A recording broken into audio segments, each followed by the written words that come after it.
Okay. Hello. Welcome back to Hello. another. I wasn't saying hi to you guys. We're all saying hi to each other. Yeah. Oh, okay. Yeah. Hey guys, what's up? Um, Hi. welcome back to another episode of Pen is Envy. Um, it's me, Carter.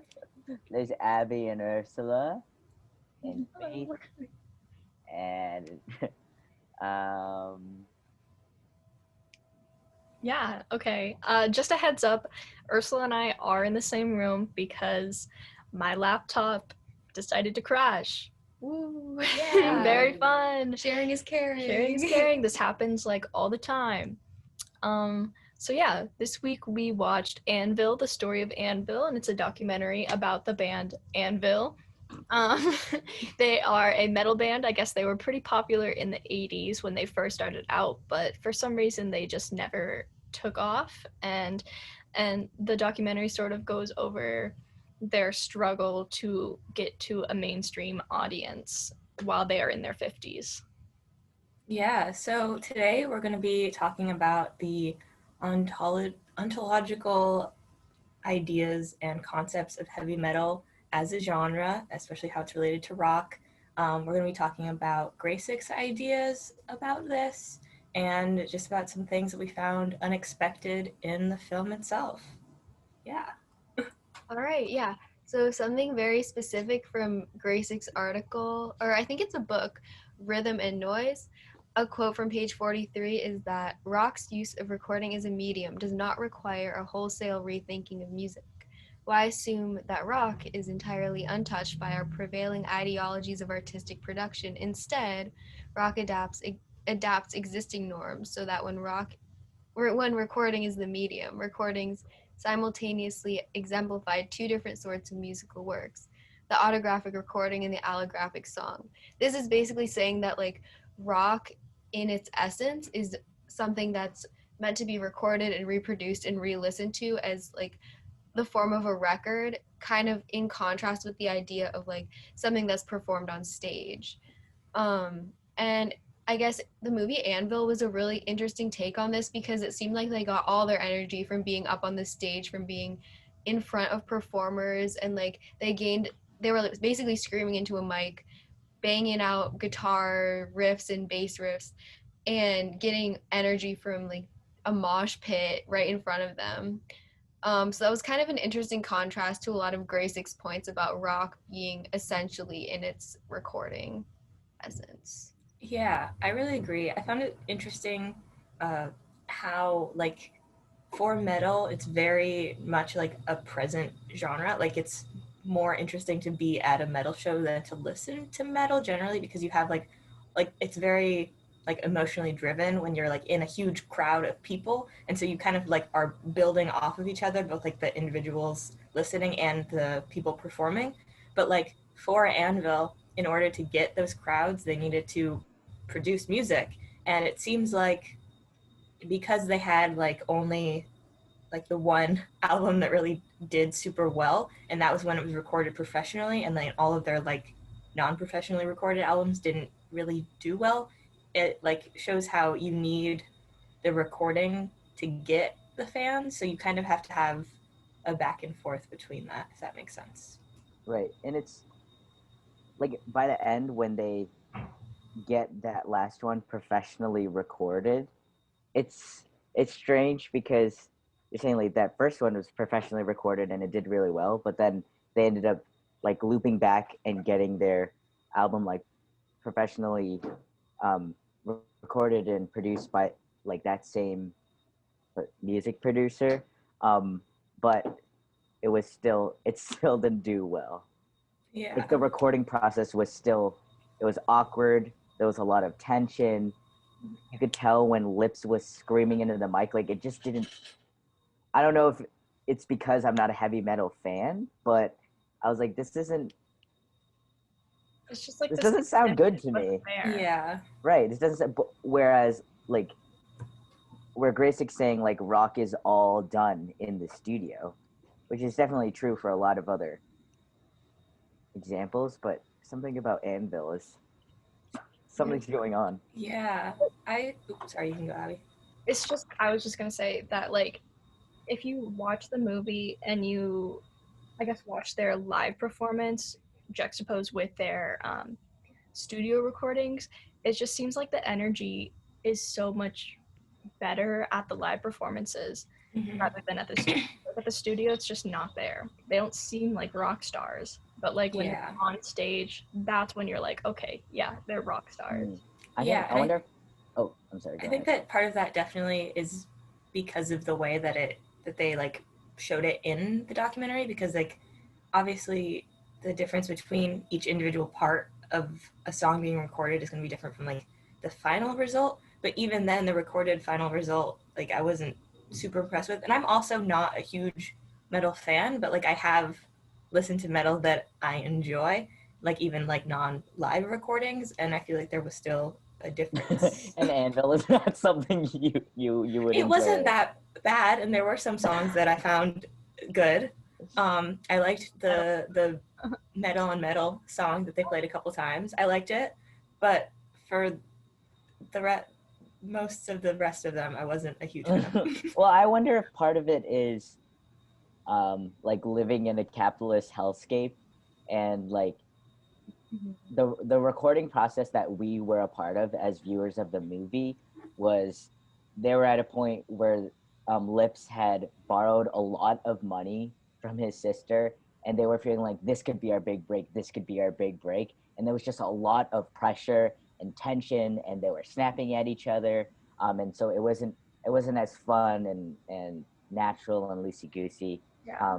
And I just wanted to bring up like another surprise or unexpected is the fact that these rock stars, or what you'd think as heavy metal members of a heavy metal band, live like they seem middle class at most. um like Lips works like packing and sending food to for middle schools or something like that, and Rob works some kind of construction job. Like they're just They're just normal normal people. It's very Yeah. like juxtaposed to the culture of metal, like underground, where they're like, "Oh, I'm free, I'm wild, I can just bang my head in a mosh pit, and everything is like empty." But now they go back up in the morning, and they're just like members of the working class, and that's just like, it's honestly terrible. Like, why can't the record labels pay them? Like, people obviously enjoy their music, people go to their concerts. Like, yeah, their recordings didn't do too great, but like they still Yeah. deserve that recognition as like metal artists. Oh, and when they were in Europe, and yes, they were late, but they didn't get paid. Mm-hmm. That was absurd. They did an entire set. Heard. They got paid 100 euros. They said it at the end of the movie. Way after the fact. After the fact. Bullshit, After the I fact. call. They were like, Yeah. we're not gonna pay you.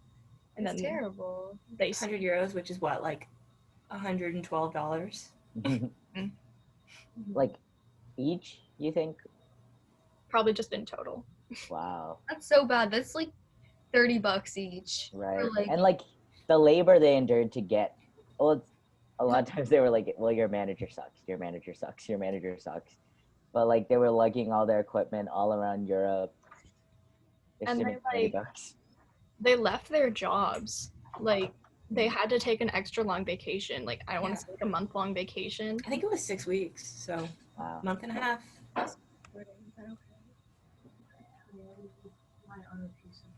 Yeah, but it sort of, that section really kind of like drove in how they're just sort of people, because they left their job and they went and they lived their like rock star life, but then they went back and they still had to like go immediately back to work, and they like had clips of Lips's wife who was saying how like she needs to work for everyone, because even though he has a job, it's not enough. Like that plus his like musical career, or I guess that like minus the time that his musical career is taking away from his job, like isn't enough to like support them. So she still needs to like be a stay-at-home mother, or not a stay-at-home mother, but be a mother to their child and also work and do all of these things, because he can't like entirely financially support them on his own, you know?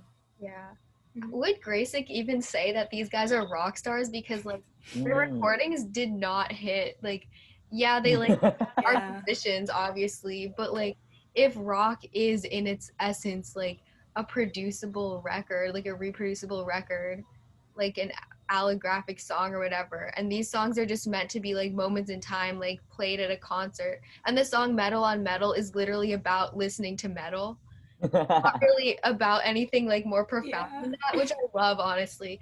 But it's kind of like they call themselves rock stars, but they're like, I don't know. I feel like if rock is only its recording, which I kind of disagree with, but I can talk about that later. I totally agree with that.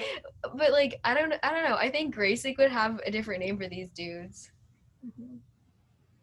Yeah, I think they are almost like more performers than they are stars.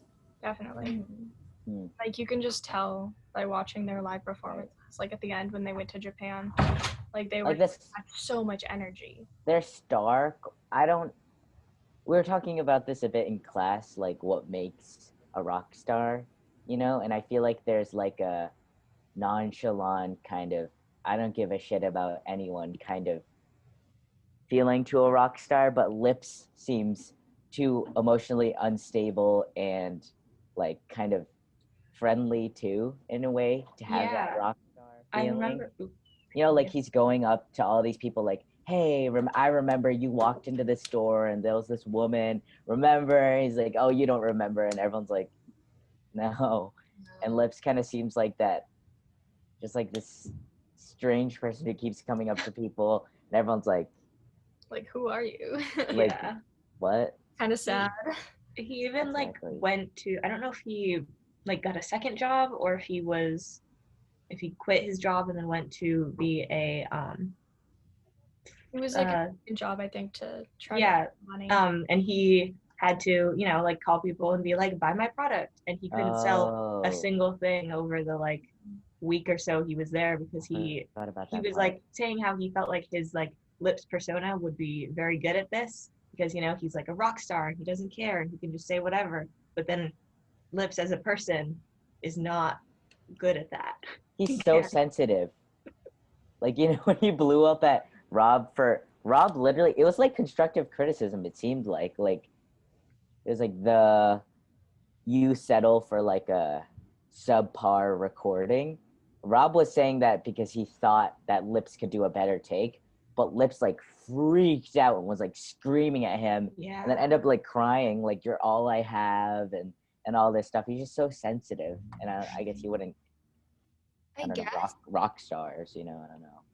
That kind of connects back to something about like rock as a form of recording, or like as recording defining its essence, because there's so much like perfectionism involved in like creating a recording, and like you can do all these takes because it's just layers on layers of tracks and like sound editing and all that stuff. And that's definitely like the technology has definitely gotten a lot better in the like more modern years, but even like back then there's still so much like detail and like perfection involved in creating like the perfect manufacturable like allographic recording.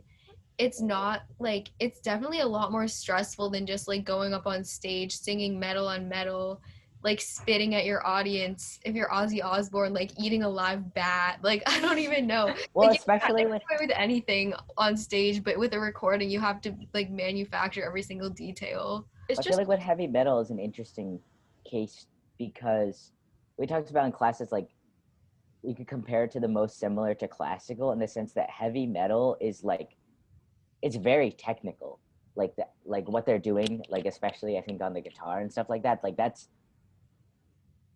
are hard things.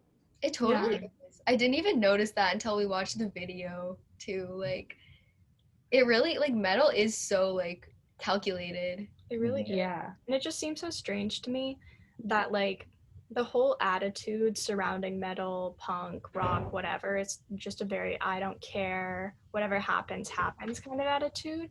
But when you go down to like the recording, it's so fine tuned and just like commodified in a way. And that just, it doesn't seem right to me, Yeah.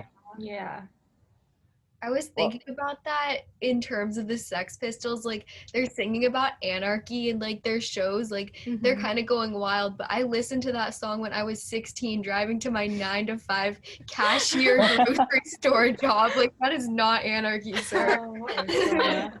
Oh, seriously. I listen to that song while I'm doing like homework in the hopes of getting a 9 to 5 job. Yeah. Anarchy will write an essay. Here we Yeah. go. It's really interesting because for musical artists, it seems like the overall goal is to get a record deal and sell a bunch of shit so then you can have money and then tour at your leisure, I guess. But it seems like for Anvil and the members of Anvil, it's kind of like a stepping stone. Like I don't know if they really care about selling. It's just like they just need to get their name out there, if that makes sense. Like they love performing and they love, even though they don't have that many fans, they really love the loyalty of their fans and performing for those who love them. Yeah. I don't know. I just thought that was an interesting point. No, yeah, I agree. I think that it's almost as if the actual record deal and the recording is less important. Like the sales are less important than people knowing their name and coming to their shows, because metal is so much about the actual performance. Because like Lips mentioned a couple of times how he's performed to audiences of like no one, and it's not great. Not a great feeling, like Takes as a an toll artist, on him. for no one to like enjoy your product or want to come. But then also, like, I feel like for metal, you get a worse performance if you don't have anyone to like build off of. Yeah. And so they need that because they love performing and they love making music, but you need an audience to properly do that for their genre, you know?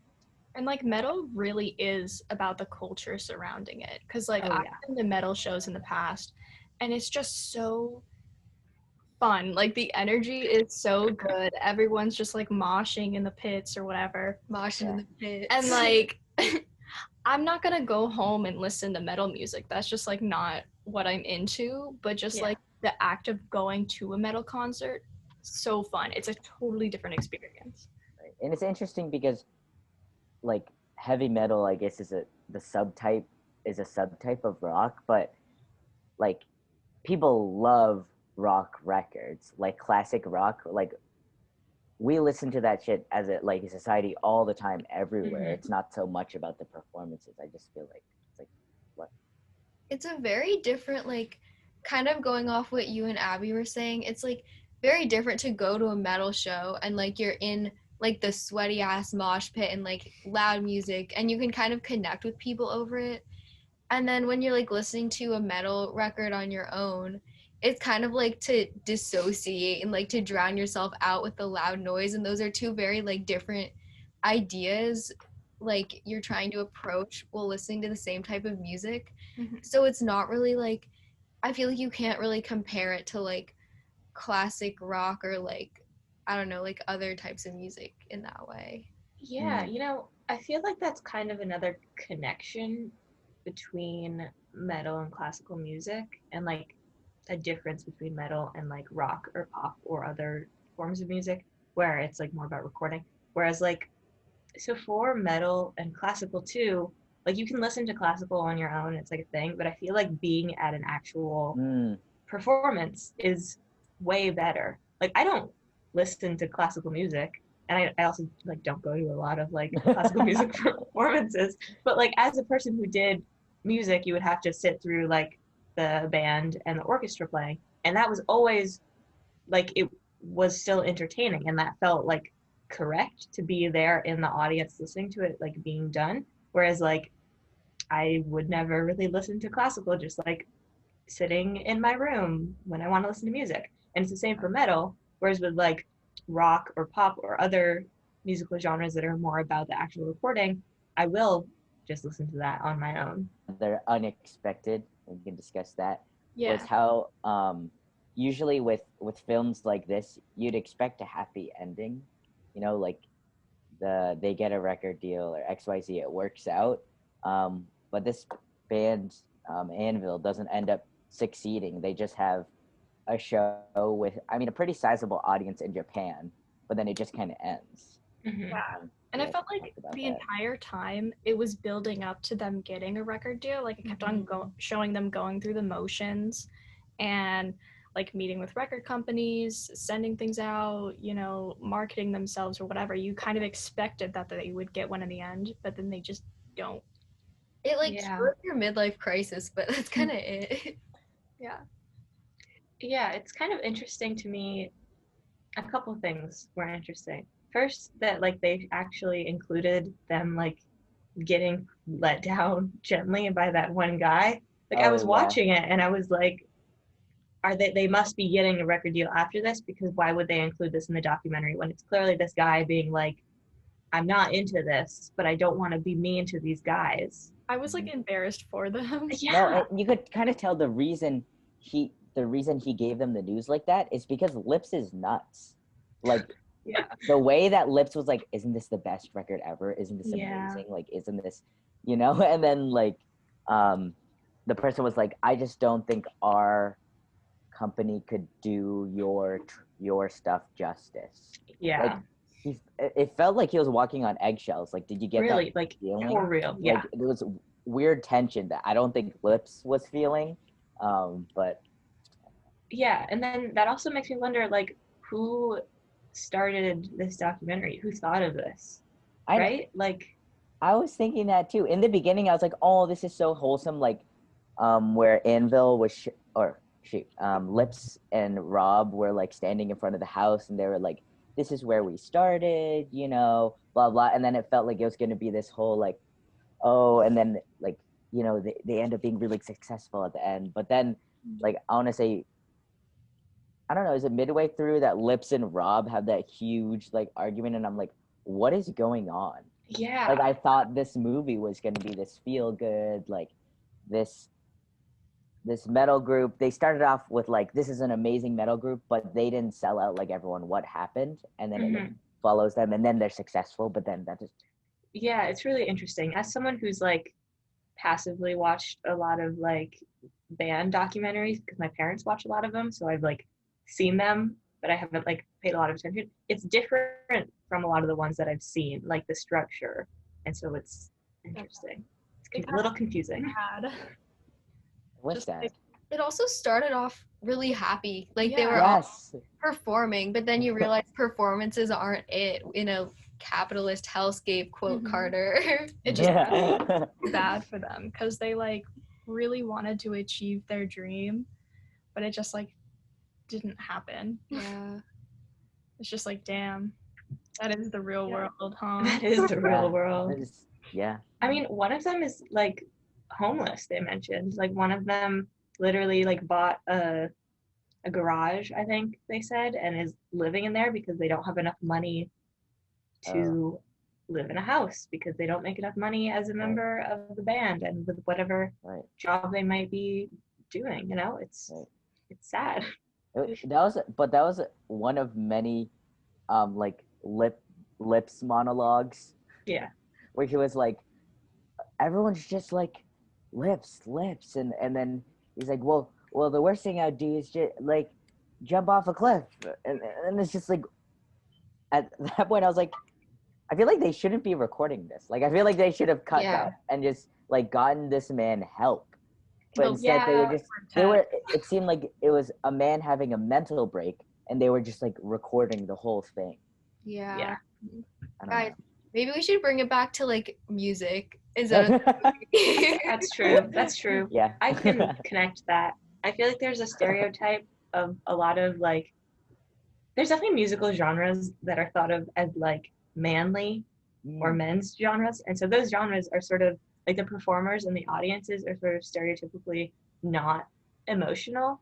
And so like, even though like, I think metal is one of them, I think screamo is another one, where it's like, even though there's clearly a lot of emotion in the music, and like part of it is like going there and being in this big group and like dancing, I feel like that's sort of inherently emotional, there's still a stereotype. And so this is sort of like breaking that stereotype, but also it seems very invasive and uncomfortable to watch this man and his best friend having a very bad argument that leads to a bunch of tears, and just, I should not have watched that. I'd feel uncomfortable.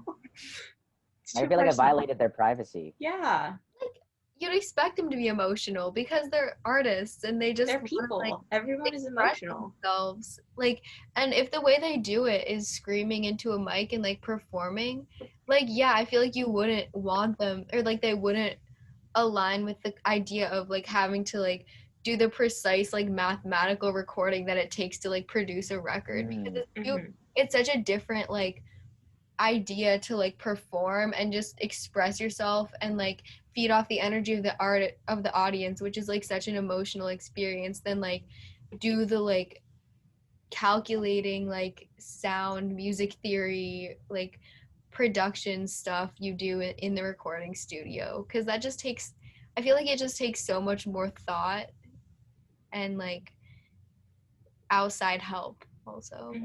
I looked up Anvil on Spotify, and they're still plugging away. Like their most recent album is 2020. Wow. Jeez.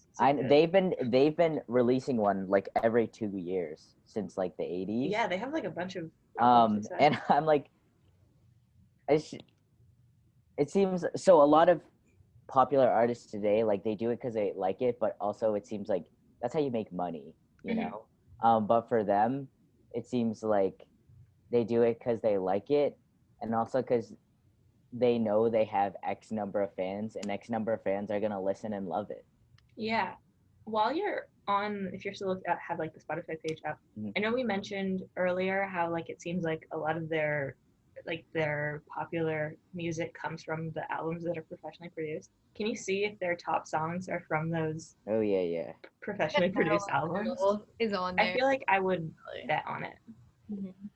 Yeah.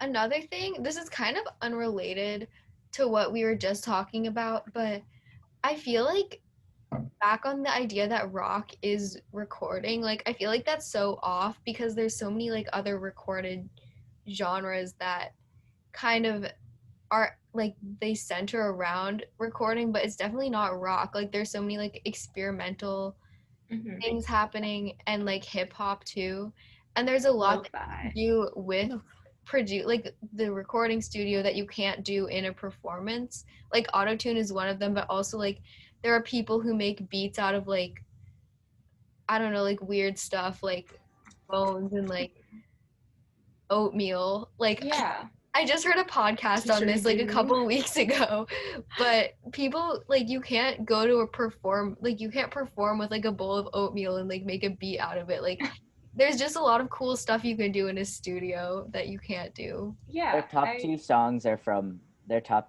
Spotify are from albums from the 80s, like 1982. Yeah.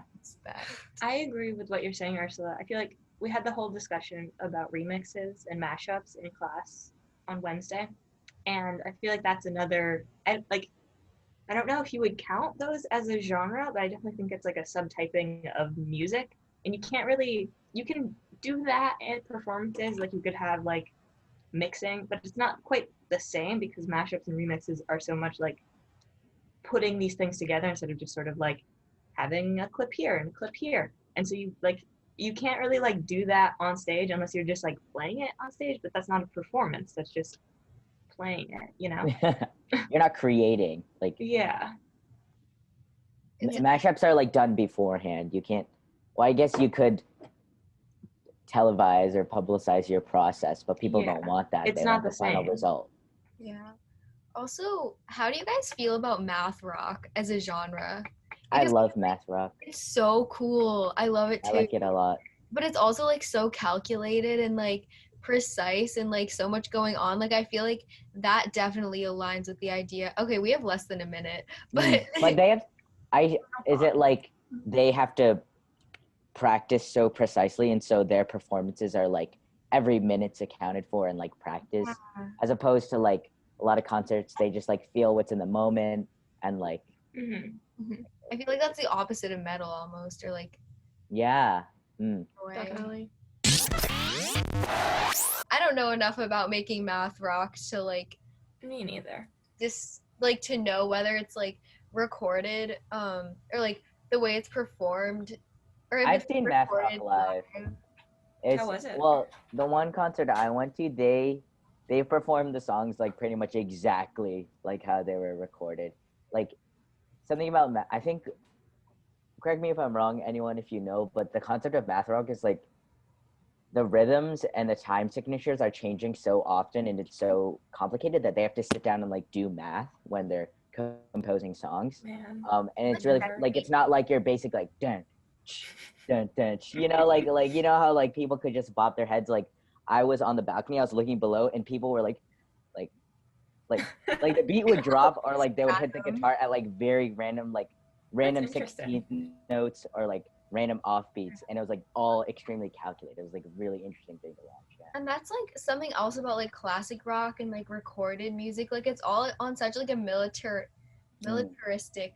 Is that the word I'm looking for? I don't know, but it's a very like steady beat, and like it's danceable. Right. Like the Beatles, like you dance to a Beatles album because like you know how to dance to it because you heard it a million times, because it's easy to listen to, because people like rock and roll because you can roll to the rock. I don't know. Stop. Yeah, but math rock is like, it's not meant. I think it's meant to be like musically appreciated, as opposed to like mainstream and like to be danced.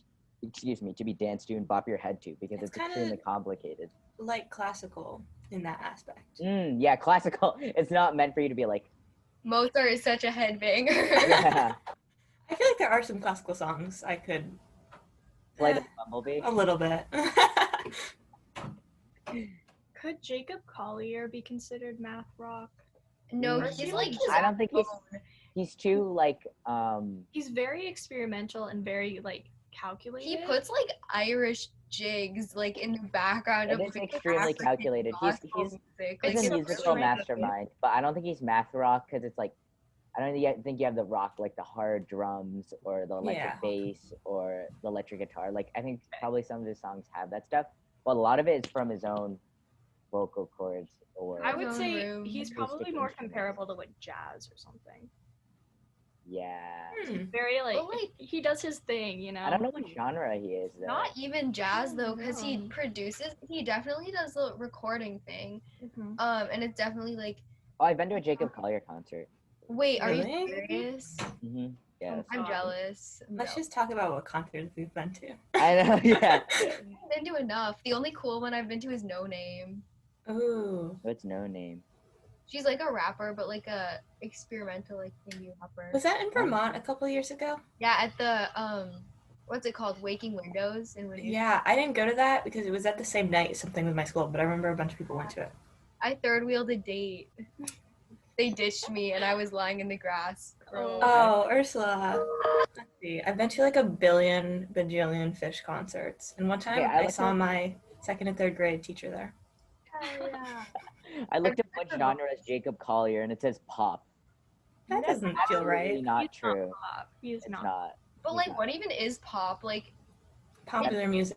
David Bowie was pop, and like, Now it's just like, Was he? I don't even know the I don't popular know. artists today. I don't really listen to pop music. Ariana Grande, maybe? Ariana Grande is pop, but she's also like, mainstream. she's very mainstream. But also like, I feel like she could do so much more with her voice. Like, Oh, yeah, for sure. so talented. Definitely. Her music is just like, I don't know, just pair It's up with very some math generic. rockers or something. Yeah. It's like how Miley Cyrus just needs to start doing country. Like I know like her dad is a country. Her voice works really well with country music, and she needs to do No, more I thought of the it. whole thing was that she found her her Heart of Gold, like. I don't know. I just think that she needs to do a lot more country music because her Really? voice fits I thought very the well. whole thing was she was forced into country and like this poppy stuff, but now she's like really discovered herself, and like her genre is like rock. I don't know. Maybe she But- needs to do metal. Maybe. She did meddle in that one episode of what is it called? Black Mirror?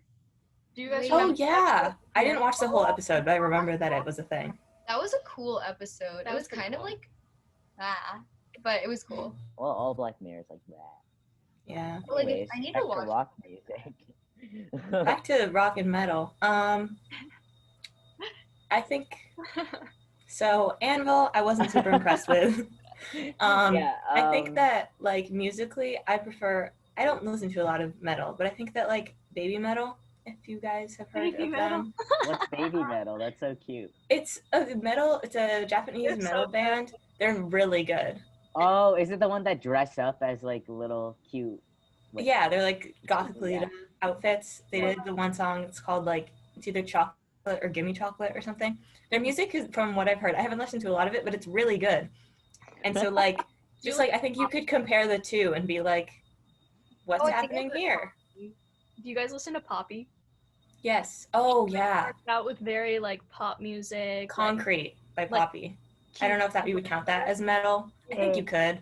Why? That's another good example. But now she's like metal. It's But so it's good. really funny because she has like a very cutesy type voice, like good for pop music. Ursula, Things like metal, and I love it. Right.